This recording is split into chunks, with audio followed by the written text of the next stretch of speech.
I'm Andrea, and I'm going to talk to you about multicultural counseling and therapy with multiracial clients. Traditional counseling theories may not always be appropriate when working with multiracial individuals because they were developed for and by white, middle to upper class men. As such, these therapies oftentimes alienate clients who do not have the same values as Western society.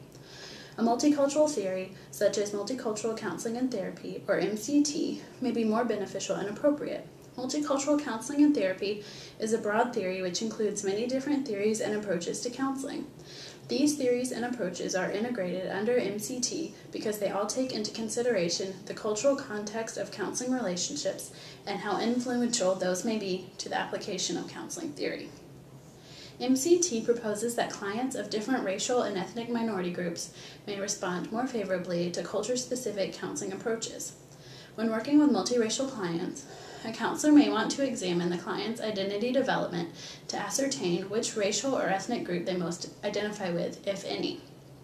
With this information, the counselor may be able to identify various culture-specific techniques which may help their client.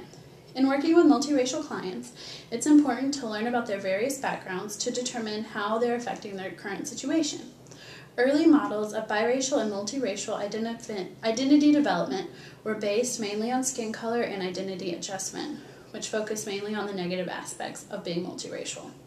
Current models, such as the ecological model of multiracial identity development, focus on the multiracial individual as part of a culture and environment.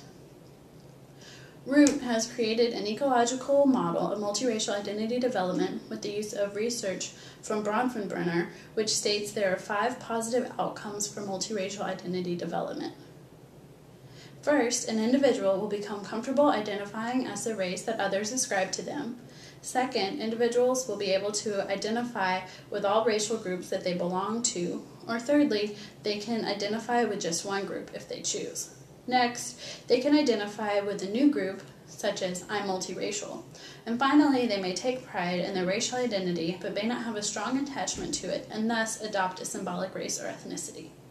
The group in which an individual decides to identify with depends on factors such as environment, family, personal history, gender, and social class. There is more to multiracial identity development than just the individual. Also, these statuses may not occur in the same order or at the same time for all individuals. This model shows us that it's important to pay attention to an individual's environment in counseling. Ignoring a client's diverse cultural background can be exceptionally harmful. To gain insight about the environment a client lives in and how it's affecting them in their racial identity development, a counselor should ask questions regarding where the client garners support, where they are lacking support, and what environmental stressors they may face, including prejudice and socioeconomic status.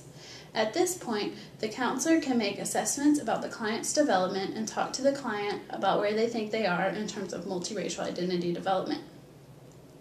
As counselors, it's important to remember that multiracial identity development is not a linear process. While some individuals may develop through the stages in order and come to an acceptance of all aspects of their culture, it's not the same for everyone. It's due to the unique experiences of each client that they may differ in their journey to acceptance. Clients may also cycle through stages based on their environment and if they feel more comfortable identifying as a specific race in one area versus another. While possibly challenging, cycling through stages is normal. Narrative therapy is shown to be particularly beneficial when working with multiracial clients. This technique allows clients to tell their own story while including the context and environmental factors which help shape who they became. The client can then tell their story through a variety of places and times, and through this process develop insight into their racial identity development. The process of writing may also help bring to light struggles the client is facing, which they may not be able to vocalize. Also important to developing a multiracial identity is the fact that the identity an individual holds may not be the same as what others ascribe to them. Clients may struggle with the incongruence. If others are telling a client they are wrong for identifying in a certain way, they will lack validation for their choices, which could lead to a lowered self-worth. Counselors should talk to their clients about their identity, how it may change over time in situations, and offer validation. Finally, it's important for counselors to note that not all multiracial individuals struggle with identity development and that having multiple racial identities is seen as a positive for many people. Counselors should work with their clients to acknowledge their personal strengths, and through doing so, their clients may feel empowered. For instance, multiracial individuals may be able to relate to people of many different backgrounds more easily than monoracial individuals.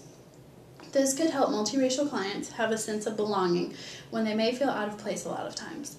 As counselors, we should help our clients to see how their personal strengths can be used in a myriad of circumstances.